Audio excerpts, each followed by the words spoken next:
tim audit kasus untuk penanganan yang lebih terfokus dan juga berbasis bukti pada kasus-kasus spesifik.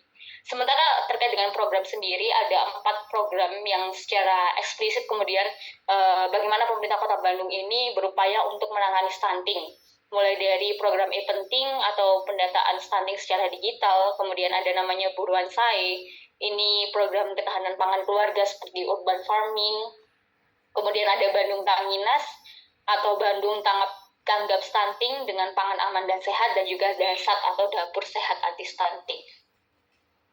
Namun pertanyaannya, mengapa kemudian kebijakan ini belum berdampak optimal? Di sini ada sebuah gap atau kesenjangan di mana Kota Bandung ini yang disebutkan sebelumnya telah memiliki 6 produk hukum hingga 4 program pemerintah yang secara khusus ditujukan untuk penyelesaian stunting, namun tingkat prevalensi stunting di Kota Bandung ini menduduki persentase paling tinggi daripada kota lain di Jawa Barat. Nah, kesenjangan ini sebetulnya menunjukkan tantangan dalam manajemen perkotaan. Seperti yang didefinisikan oleh Van Dijk, manajemen perkotaan merupakan sebuah upaya mengordinasikan dan juga mengintegrasikan tindakan untuk kemudian mengatasi masalah penduduk. Tingginya angka stunting adalah kemudian cerminan dari belum optimalnya proses integrasi tersebut di Kota Bandung. Lalu kemudian apa saja sih akar masalah spesifik di balik kesenjangan kebijakan ini? Berdasarkan hasil studi literatur dan juga analisis yang telah dilakukan, untuk mengurai kegagalan implementasi di Kota Bandung itu sebenarnya ada masalah yang dihadapi itu bersifat multidimensional dan juga sistemik, yang melibatkan kemudian banyak sektor dan juga didukung oleh buruknya kondisi lingkungan keluarga. Pertama, stunting di Kota Bandung itu berhubungan signifikan dengan pendidikan, di mana tingkat pendidikan, khususnya tingkat pendidikan ibu, itu mempengaruhi derajat kesehatan. Orang tua yang kemudian berpendidikan lebih tinggi dapat kemudian memahami pola hidup yang lebih sehat. Tingkat pendidikan juga berpengaruh terhadap kepercayaan masyarakat dengan dukun bayi.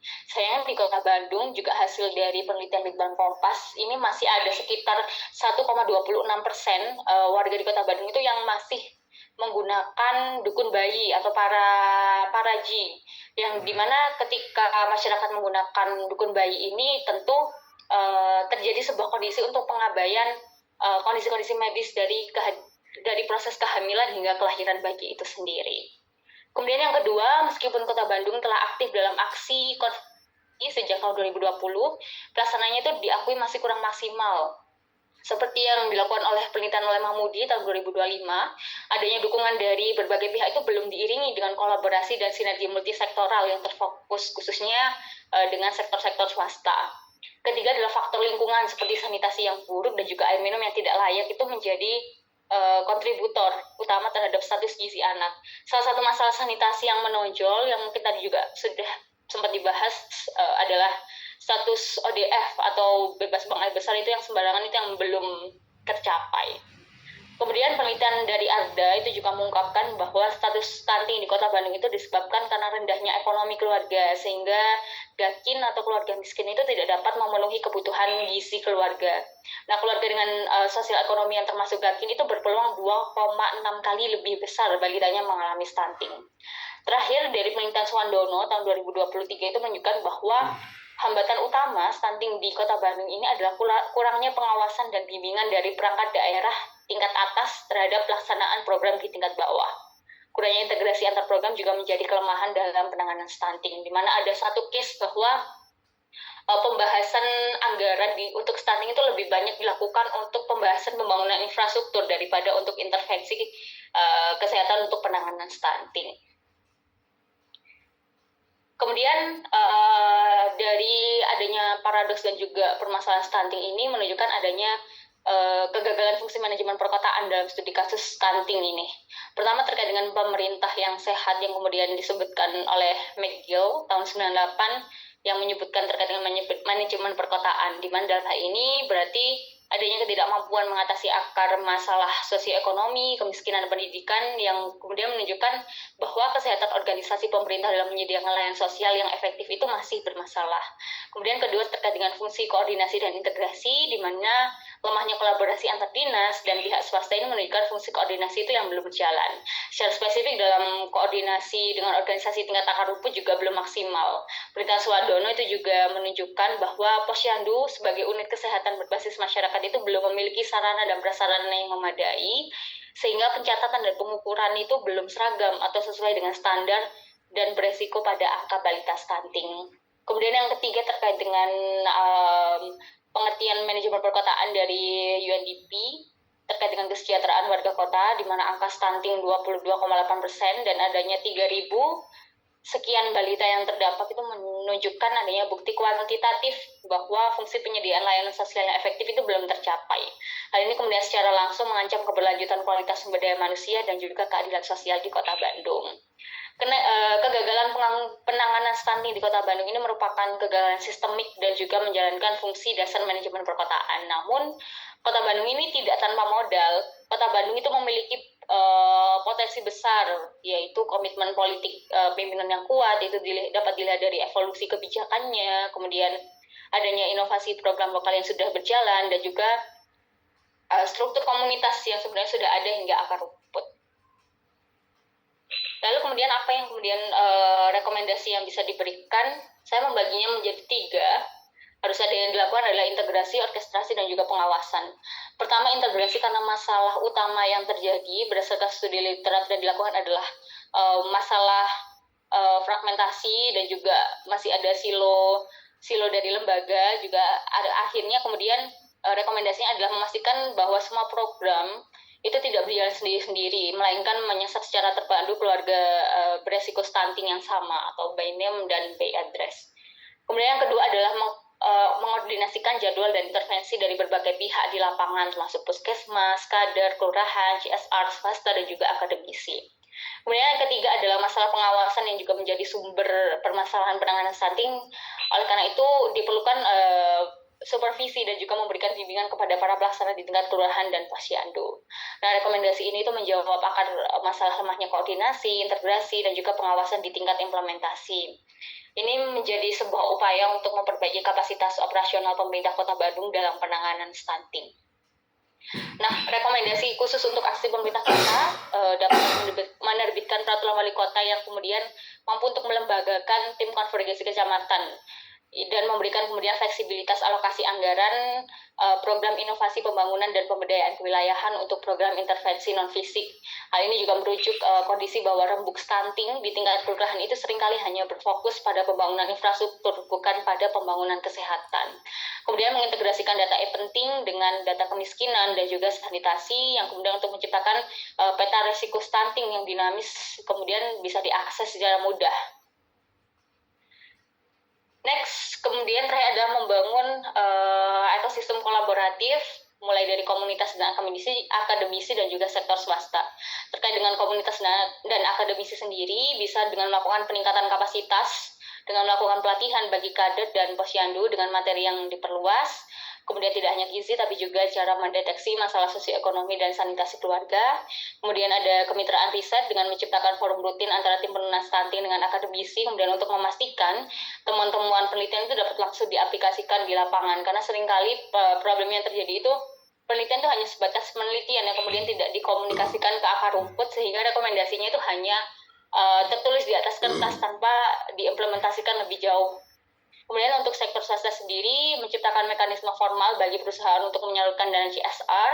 Kemudian yang terakhir adalah mendorong program urban farming sebagai salah satu kegiatan CSR utama untuk kemudian mengatasi masalah ketahanan pangan dan ekonomi keluarga miskin secara berkelanjutan. Untuk rekomendasi terakhir ini juga mohon izin bercerita sedikit karena kemarin sempat ada penelitian di Surabaya terkait dengan urban farming bahwa memang prevalensi stunting di kota Surabaya ini sangat rendah. Salah satu intervensi yang dilakukan adalah melalui program urban farming, di mana urban farming ini dengan poktan-poktan yang sukses itu kemudian mampu untuk menyuplai keluarga miskin yang kemudian hasil pertanian itu mampu kemudian untuk digunakan bahan makanan untuk anak-anak mereka dan juga kemudian menekan pengeluaran dari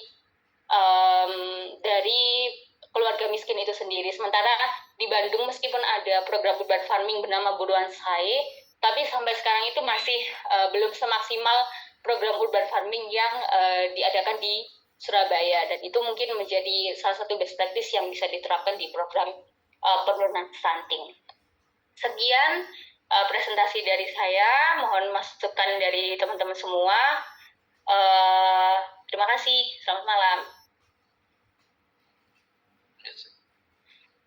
Oke, mungkin ada kawan yang bisa berbagi kaitannya dengan stunting.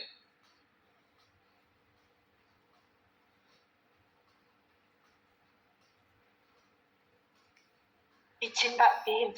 Iya, jika ayo. Pak Bin izin, Mbak Elis presentasinya bagus sekali dan menurut saya sangat menarik materinya karena saya dulu juga pernah belajar terkait stunting pada saat nyusun skripsi itu pernah belajar terkait permasalahan stunting. Ternyata Mbak bahas secara lebih komprehensif, luar biasa. Izin menambahkan Mbak Elis, kalau semisal boleh memberikan pendapat terkait rekomendasinya Mbak Elis tadi, kalau saya boleh menambahkan, mungkin perlu diperkuat peran Kemenkes ataupun Dinkes Provinsi, Dinkes Kabupaten Kota terkait pola pikir, terkait pola asuh. Kenapa? Karena di Indonesia sendiri kita itu kan sebenarnya masih tidak luput dari ini ya, mungkin patriarki yang masih mengikat gitu. Tadi saya sebenarnya agak sedih waktu lihat Mbak Elis kan menyebutkan itu salah satu penyebab utamanya itu adalah faktor pendidikan ibu apalagi. Padahal kan punya anak itu kan keputusan suami dan istri ya. Jadi menurut saya pola pikir itu harus segera diubah, segera revisi lah, jangan hanya ibu begitu yang disudutkan, karena seharusnya bapak atau ayah itu kan juga punya peran dalam keluarga, dalam mengasuh anak itu. Apalagi kalau misalkan melihat fenomena sekarang kan banyak sekali ibu yang bekerja, kemudian pulang pun perannya tetap melekat jadi ibu rumah tangga, jadi ngurus rumah, ngurus anak dan segala macam. Jadi menurut saya mungkin pola asuh yang lebih seimbang antara suami dan istri, bapak dan ibu itu mungkin lebih digaungkan begitu sama dengan secara komprehensif dari Kemenkes, kemudian turun ke dinas provinsi, kemudian turun ke kabupaten kota, dan juga kita bisa memanfaatkan media sosial ya, karena sekarang itu kalau saya lihat itu ibu-ibu itu kan kayaknya lebih percaya podcastnya Nikita Willy, podcastnya Dokter Tan daripada baca jurnal yang mungkin bagi orang awam, apalagi ibu yang pikirannya banyak, itu tuh kayak mungkin kurang menarik. Padahal mungkin isinya tuh lebih masuk begitu. Jadi mungkin bisa dimanfaatkan terkait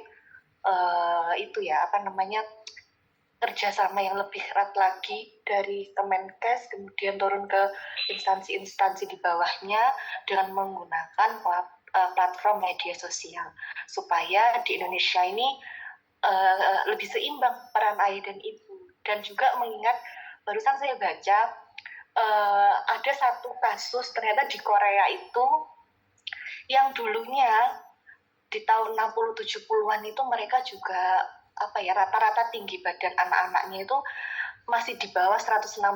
Jadi ya itu kan bisa dibilang pendek ya. Stunting itu kan kaitannya dengan pendek tinggi badan ya. Nah, tapi sekarang mereka itu sudah rata-ratanya itu mencapai, yang laki-laki itu bisa 185 sampai 190. Ternyata saya baca barusan itu selain dari pola makan, nah di sana itu juga mungkin angka kelahirannya itu sedikit, tapi berkualitas. Jadi di sana itu memang antara ayah dan ibu itu perannya itu lebih seimbang begitu. Jadi nggak yang serta-merta kalau semisal anak sakit, ibu itu yang harus bingung kesana kesini, tapi ayah itu juga diberikan peran, juga diberikan kesempatan untuk megang si anak ini gitu, dengan cara ada cuti melahirkan, jadi cuti menemani istri melahirkan begitu. Nah, itu tadi saya lihat itu sekitar 4-5 bulan. Nah, sementara ASI eksklusif kan 6 bulan, jadi kan lumayan ya. Mungkin ibunya bisa istirahat, terus nanti ayahnya juga bisa menemani, ya begitu. Jadi itu mungkin bisa menjadi masukan. Segitu mungkin Pak Tim. Matur nuwun Mbak Elis, bagus sekali presentasinya. Masih banyak Mbak Cika, sangat insightful. Saya juga jadi ingat bahwa memang topik risetnya Mbak Cika ini dan untuk tesis juga banyak terkait dengan stunting ya Mbak. Mungkin nanti saya juga bisa berdiskusi banyak ya dengan Mbak Cika, terutama Mbak Cika juga sudah mengalami proses-proses itu ya Mbak. Jadi mungkin akan lebih praktis dan juga rekomendasinya akan lebih kemudian lebih mudah dijalankan. Terima kasih Mbak Cika, nanti akan saya tambahkan terkait dengan peran Kemenkes dan juga Dinkes, termasuk soal gender juga ya Mbak, karena memang sepertinya saya kemarin untuk menganalisisnya lebih terfokus pada hasil artikelnya yang kemudian di artikelnya menyebutkan ibu, tapi kemudian orang tua, jadinya agak bias untuk pendidikan, karena memang saya sangat sepakat dengan Mbak Cika bahwa urusan anak dan juga kesehatan anak kemudian pertumbuhan itu jadi urusan kedua orang tua, bukan hanya ibu saja. Terakhir soal media sosial juga, terima kasih banyak Mbak Cika atas sarannya, nanti akan saya tambahkan di rekomendasi. Matur nuwun Mbak. Bisa Mbak, sangat relate soalnya Mbak sama kehidupan saya. Oke, monggo lainnya Prastyo.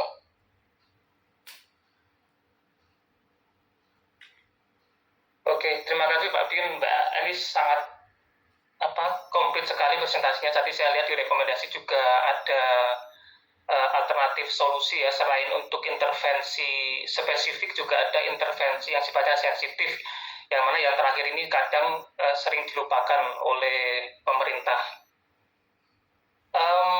Tadi saya lihat di presentasinya Mbak Elis, di Bandung itu ada program dapur sehat ya Mbak? Betul ya, kalau saya rasa ini program ini kan ya mirip-mirip ya, mungkin outputnya dengan MPG ya, yang menjadi program prioritas nasional gitu. Nah Mbak Elis, apakah tidak ada keinginan untuk mengusulkan solusi yang bisa mengintegrasikan kedua program ini? Karena kalau MPG kan saya rasa ini sudah program prioritas nasional, kemudian dasar hukumnya ada, disebutkan di RPJMN juga, kemudian kerangka pendanaannya juga sudah sangat jelas gitu ya. Saya rasa kalau ada program yang bisa melengkapi program MPG ini, ya khususnya untuk MPG yang menyasar ibu hamil dan menyusui, itu akan sangat bagus. Ya, demikian, makasih Mbak Elis. Oke, baik. Makasih Mas Tio. Kembali lagi saya mendapatkan insight yang menarik juga dari teman-teman. Iya benar, mungkin nanti akan saya integrasikan ya Mas dengan salah satu rekomendasi saya kan tadi yang pertama soal integrasi, kemudian orkestrasi dan juga supervisi ya. Mungkin itu nanti memang harus lebih dianalisis lebih dalam ya, bagaimana kemudian potensi-potensi adanya integrasi dari program nasional kemudian turun ke program-program di daerah, termasuk adanya MBG dan juga program dapur sehat yang ada di Bandung. Terima kasih banyak Mas Tio, nanti akan saya tambahkan. Izin Pak Bin sedikit menambahkan Pak Bin. Emelina, monggo. Terkait tadi kolaborasi yang masih lemah antar dinas itu juga kurang banter Mbak. Iya, izin Pak Bin. Tuh. Terkait dengan lemahnya kolaborasi, mungkin ya terkait dengan program nasional dan daerah yang tadi seperti tumpang tindih, mungkin perlu adanya sinkronisasi program dan anggaran antar dinas Pak Bin untuk menghindari tumpang tindih ataupun kekosongan intervensi. Misalnya di dinas kesehatan itu terkait gizinya ataupun edukasi gizi, nanti di dinas sosialnya terkait datanya, atau di PPKB-nya itu terkait pendidikan nikah usia dini. Itu intinya menyinkronkan program dan anggaran antar dinas gitu Pak Din. Terima kasih. Baik, terima kasih banyak Bu Himlina atas masukannya. Menarik juga terkait dengan anggaran. Untuk anggaran memang sebenarnya di Bandung ini sudah ada ya alokasi anggaran untuk kemudian intervensi secara bersama-sama. Namun problemnya memang di akar rumput itu tadi, yang sempat ada di penelitian terdahulu di Kota Bandung itu memang menunjukkan bahwa masyarakat di akar rumput sendiri itu yang memang kurang memperhatikan pengalokasiannya itu. Nah, mungkin ini dibutuhkan pengawasan yang lebih ya dari pemerintah dari Kota Bandung itu sendiri. Kemudian terkait dengan integrasi program tadi juga sempat memang menjadi faktor yang krusial ya Bu untuk penanganan masalah yang sistemik dari stunting itu sendiri. Nanti mungkin saya juga akan lebih menganalisis lebih mendalam ya Bu Himlina terkait dengan integrasi anggaran dari pemerintah kota dari dinas-dinas itu sendiri, termasuk tadi soal pola asuh begitu Bu Himlina. Matur nuwun Bu.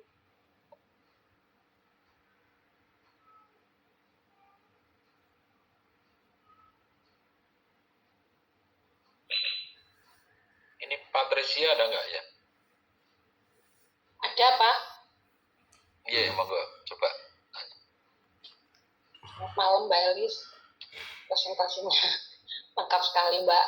Mungkin ada sedikit yang mau saya tanyakan Mbak. Apa rekomendasi untuk memperbaiki penanganan stunting di Kota Bandung Mbak? Menurut Mbak Elis? Monggo Mbak. Mohon izin di kota mana Bu? Di Bandung Mbak. Oh di Bandung. Iya, di Bandung. Iya. Oh di Bandung. Nggih Bu, terkait dengan rekomendasi sendiri, tadi memang ada beberapa rekomendasi yang saya usulkan dan juga ada tambahan dari teman-teman tadi, mulai dari proses integrasi program-program yang ada di Kota Bandung yang kemudian agar tidak berjalan secara sendiri-sendiri, kemudian juga koordinasi dan juga pengawasan yang rutin, kemudian untuk melakukan supervisi dan juga bimbingan kepada pelaksana di tingkat kelurahan, karena tadi ternyata problem di Bandung itu juga selain problem dari integrasi dari pemerintah kotanya, juga problem di akar rumput juga ternyata. Kemudian tadi juga sempat ada rekomendasi untuk ekosistem kolaboratif begitu Bu Patricia, mulai dari bagaimana kemudian peran komunitas, peran akademisi dan juga peran sektor swasta, termasuk adanya peningkatan kapasitas, kemudian pembelajaran, adanya kemitraan riset, termasuk juga menciptakan skema yang lebih baik terkait dengan penyaluran dana CSR.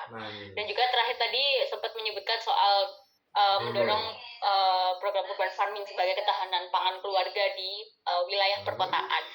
Selain itu juga rekomendasinya tadi menarik juga dari teman-teman, mungkin nanti pasti akan saya integrasikan mulai dari peran Kemenkes dan juga dinas-dinas terkait, kemudian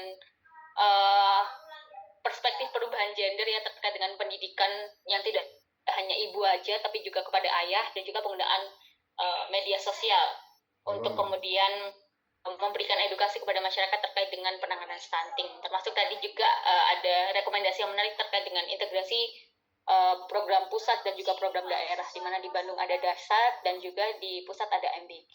Begitu Bu Patricia. Terima kasih Mbak Elis. Cukup jelas Mbak. Ibu. Parah mungkin yang sama Bandung kira-kira punya apa ya yang bisa disampaikan? Sudah sangat sepakat sih Pak, karena presentasi dari Mbak Elis ini merupakan validasi ya atau bukti nyata dari pembahasan saya tadi, bahwa sanitasi dan infrastruktur air yang kurang layak di Kota Bandung ini mengakibatkan prevalensi stunting yang cukup tinggi seperti itu, karena sanitasi dan infrastruktur air dan sanitasi yang kurang layak, lalu stunting, pernikahan dini, pendapatan per kapita sebuah daerah itu seperti lingkaran setan gitu. Jadi mereka akan saling berkaitan seperti itu Pak. Jadi bagaimana untuk memperbaiki itu semua, rekomendasi kita tadi kurang lebih sama, yaitu diperbaiki dari akarnya dulu seperti itu. Oke, jadi menguatkan apa yang tadi sampaikan Parah ya, merasakan ya. Oke, mungkin ada satu lagi teman yang bisa menanggapi.